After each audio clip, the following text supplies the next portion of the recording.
দেশজুড়ে উপজেলা পরিষদ নির্বাচনে ক্ষমতাসীন আওয়ামী লীগের পক্ষ থেকে দলীয় কোনো প্রার্থীকে সমর্থন না দেওয়ার নির্দেশনা হলেও ফেনীতে ঘটেছে উল্টো ঘটনা।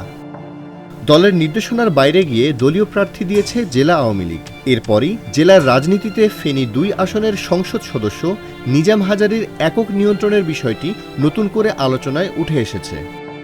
দীর্ঘ এক যুগের বেশি সময় ফেনীর আওয়ামী রাজনীতির একমাত্র নিয়ন্ত্রক জেলা আওয়ামী লীগের সাধারণ সম্পাদক ও সংসদ সদস্য নিজাম উদ্দিন হাজারী। ২০১২ সালে ফেনী জেলা আওয়ামী লীগের সাধারণ সম্পাদক নির্বাচিত হওয়ার পর থেকে তাকে ঘিরেই আবর্তিত হচ্ছে জেলা আওয়ামী লীগের রাজনীতি। এরপর ধীরে ধীরে জেলার ৬ উপজেলার ৫টি পৌরসভা ও ৪৯টি ইউনিয়নে নিজের অনুসারীদের পদ দিয়েছেন, গড়ে তুলেছেন নিজস্ব রাজনৈতিক বলয়। দলীয় সূত্র জানায়, গত ১২ এপ্রিল উপজেলা নির্বাচনে মনোনয়ন প্রত্যাশী ও জেলার শীর্ষ নেতাদের উপস্থিতিতে একটি বৈঠক হয় আওয়ামী লীগের।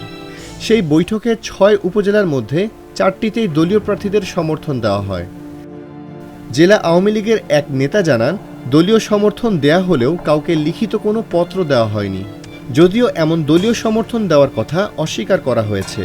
গত ৭ এপ্রিল ফেনী পৌরসভার সম্মেলন কক্ষে সাংবাদিকদের সঙ্গে এক মতবিনিময় সভায় নিজাম উদ্দিন হাজারী বলেন, উপজেলা নির্বাচনকে কেন্দ্র করে জেলা আওয়ামী লীগ থেকে আমরা কোনো নমিনেশন ফর্ম বিক্রি করিনি। শুধু জেলার সম্ভাব্য কতজন প্রার্থী আছে সেটা জানতে চেয়েছি। তবে এর সঙ্গে দ্বিমত পোষণ করেন জেলা আওয়ামী লীগের নেতারা। নাম প্রকাশে অনিচ্ছুক জেলার একাধিক আওয়ামী লীগ নেতা বলেন, সারা দেশ একদিকে থাকলেও ফেনী সবসময় ভিন্ন দিকে থাকে। এখানে ফেনী স্টাইলে নির্বাচন হয়, চাইলেও কথা বলার সুযোগ নেই। এ প্রসঙ্গে ফেনী জেলা যুবলীগের সাবেক যুগ্ম আহ্বায়ক ও বর্তমান কেন্দ্রীয় যুবলীগের কার্যনির্বাহী সদস্য এম সাখাওয়াত হোসেন ভূঁইয়া বলেন, নিজাম হাজারী রাজনীতির পদ পদবীকে ব্যবসা হিসেবে নিয়েছেন। শুধু আর্থিক লাভ ও নিজের কর্তৃত্ব প্রতিষ্ঠার উদ্দেশ্যে দলীয় নির্দেশনা অমান্য করে একক প্রার্থী ঘোষণা করেছেন তিনি আরও বলেন, আওয়ামী লীগ সিদ্ধান্ত নিয়েছে এবার দলীয় প্রতীক ও দলীয় প্রার্থী থাকবে না। সেখানে নিজাম হাজারীর দলীয় প্রার্থী ঘোষণা সংগঠনের শৃঙ্খলা ভঙ্গের শামিল।